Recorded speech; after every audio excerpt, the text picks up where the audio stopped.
Agora nós vamos ver aqui sobre o arquivo XML da NFE. Padrão de codificação. A especificação do documento XML adotada é a recomendação W3C para XML 1.0, disponível neste link, e a codificação dos caracteres será em UTF-8, assim como todos os documentos XML serão iniciados com a seguinte declaração. Tá? Então nós temos aqui a declaração de um arquivo XML, onde nós informamos aí a versão e a codificação utilizada neste arquivo. Lembrando que cada arquivo XML somente poderá ter uma única declaração. Nas situações em que um documento XML pode conter outros documentos XML, como ocorre com o documento XML de lote de envio da NFE, deve-se tomar o cuidado para que exista uma única declaração no início do lote. Declaração namespace. A declaração de namespace da NFE deverá ser realizada no elemento raiz de cada documento XML como segue.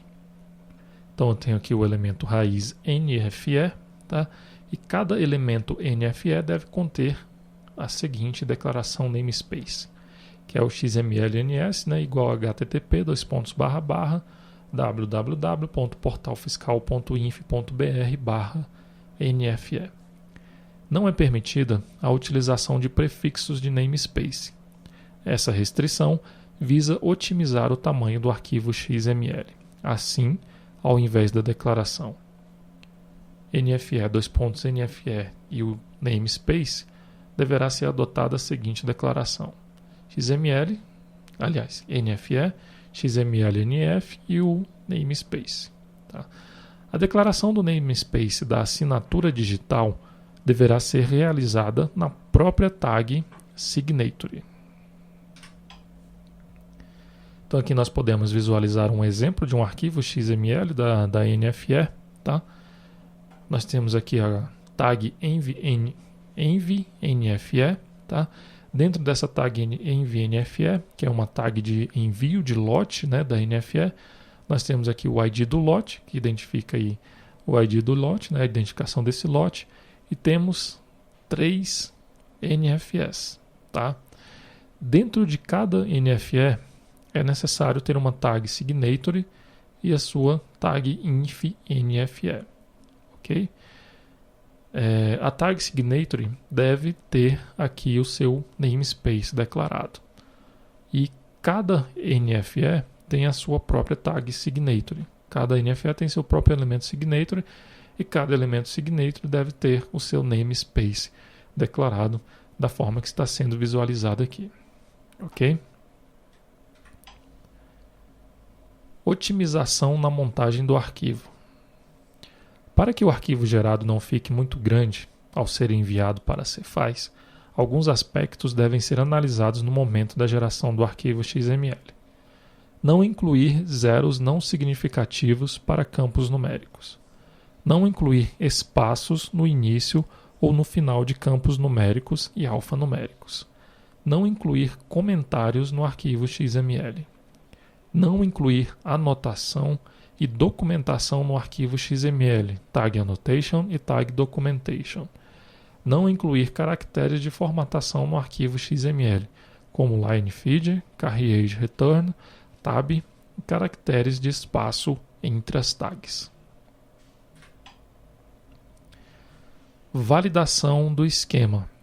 Para garantir minimamente a integridade das informações prestadas e a correta formação dos arquivos XML, o contribuinte deverá submeter o arquivo da NFE e as demais mensagens XML para validação pelo esquema do XML, XSD, XML Schema Definition, disponibilizado pela Secretaria de Fazenda Estadual antes de seu envio.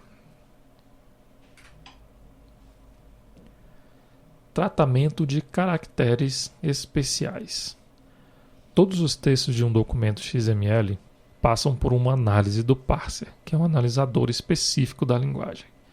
Alguns caracteres afetam o funcionamento desse parser, não podendo aparecer no texto de uma forma não controlada. A tabela abaixo mostra como o programador deve substituir o código do caractere pelo seu entity name, tá? Então aqui nessa tabela você pode visualizar aí o entity name de alguns caracteres, ok? Então, o caractere menor, nós temos aqui a entity name e comercial, LT, ponto e vírgula. Nós temos a visualização também de outros caracteres. Layout da NFE. Compreender o layout da NFE é imprescindível para o desenvolvimento da solução. Observe na imagem o diagrama simplificado dos grupos de informações da NFE. Vamos nos referir a essa imagem como uma árvore geral. Tá? Então aqui nós temos a árvore geral da NFE. Aqui nós temos o elemento NFE, tá? Onde dentro do elemento NFE nós temos os elementos inf NFE e o elemento signature. Dentro do elemento inf NFE nós temos aqui o elemento IDE, emit, avulsa, dest, retirada e entrega. Esses elementos que estão representados aqui por retângulos com a borda pontilhada são elementos opcionais, tá? Então, IDE, emit e dest são elementos obrigatórios. Avulsa, retirada e entrega são elementos opcionais. Dentro de NFE, nós temos também o elemento det, tá? Que é o detalhamento da NFE, que é o detalhe da NFE. Onde nós temos aqui o produto. Dentro de produto, nós temos alguns elementos opcionais, tá? Que é o vehicle, prod, mod, arma, combi e cana. Dentro de detalhe, nós temos também o imposto, tá? Onde nós temos o ICMS, que é obrigatório, o IPI e o isento são opcionais. O ISSQN também é obrigatório, o PIS também é obrigatório, o PIS-ST é opcional, COFINS é obrigatório e o COFINS-SNT também é opcional, ok? Bom, então dessa forma nós visualizamos aí a árvore geral da NFE.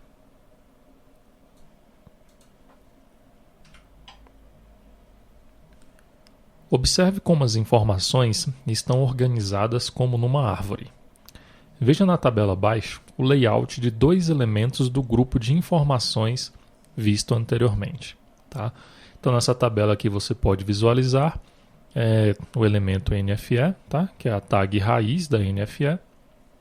Aqui nós temos também o elemento inf NFE, que é a tag de grupo das informações da NFE.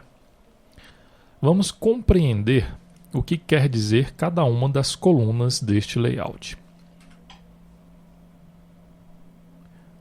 Bom, nós temos aqui a coluna cerquilha, tá? Que é a primeira coluna aqui da tabela. Essa coluna ela representa o identificador da linha da tabela.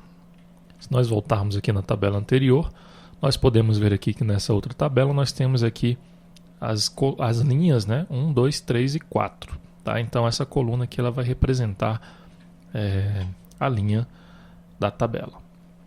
Na coluna ID, nós temos aí a representação da identificação do campo. Ok? Então nessa tabela aqui nós podemos verificar a identificação do campo A01, A02, A03 e A04. Na coluna campo, nós temos o identificador do nome do campo. Tá? Então nós podemos ver aqui, ó, que a coluna campo, nós temos aqui o identificador do nome do campo. Nesse caso aqui nós estamos visualizando o campo NFE. Como a nomenclatura dos nomes dos campos foi padronizada, o nome de campo é utilizado para identificar campos diferentes. Como, por exemplo, a IE, tá? Que é representada aí pela inscrição estadual, que pode ser do emitente ou do destinatário.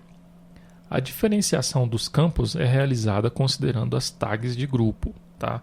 Então, nesse exemplo aqui, eu posso ter a inscrição estadual do emitente e a inscrição estadual do destinatário, tá?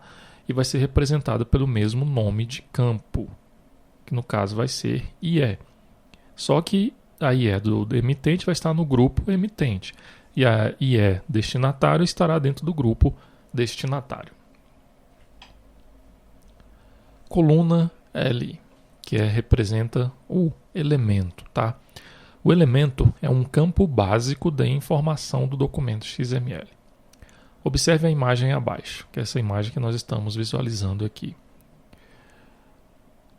Quando nós tivermos aqui A nessa coluna elemento, indica que o campo é um atributo do elemento anterior, tá? Então nós estamos visualizando aqui. Se nós voltarmos aqui naquela tabela, nós temos aqui o campo versão, onde o elemento é representado por A. Então significa que versão é um atributo de inf NFE, que é o elemento anterior, ok?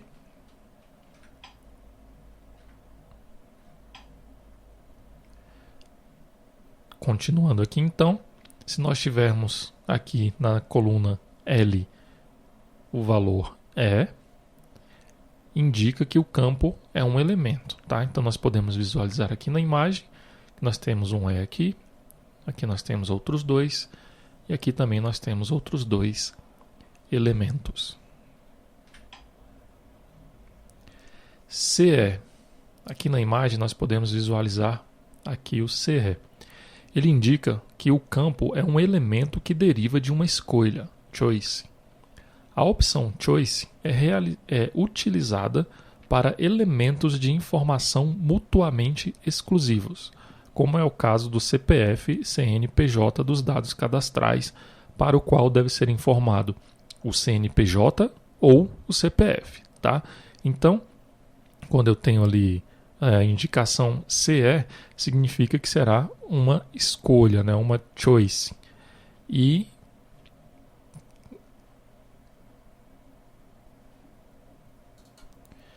ela está representada aqui por este elemento CE, tá? No caso aqui do exemplo, pode ser um CPF ou o CNPJ, ok? Bom, aqui nós temos a tabela deste exemplo, né, que nós visualizamos anteriormente. Então nós temos aqui o elemento, dois elementos CEs, né, que esse elemento pode ser o CNPJ do emitente ou o CPF do emitente. Aqui nós temos uma observação: informar o CNPJ do emitente.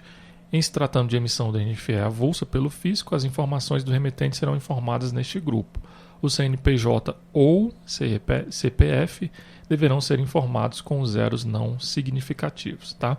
Então isso aqui vai ser um elemento que vai derivar de uma escolha, que pode ser um CNPJ ou um CPF, tá? Então CE indica que o campo é um elemento que deriva de uma escolha.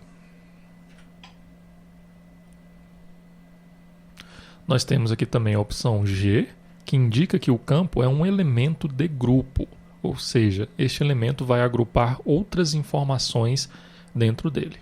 Então aqui nós temos um exemplo aqui de um elemento que é do tipo G, tá? Onde ele é um elemento de grupo, ou seja, ele tem outros elementos vinculados a ele, ok? CG indica que o campo é um elemento de grupo que deriva de uma escolha, tá? Eu tenho aqui a representação do CG, ele foi derivado de uma escolha, tá? Onde esse CG ele é composto por outros elementos, ok?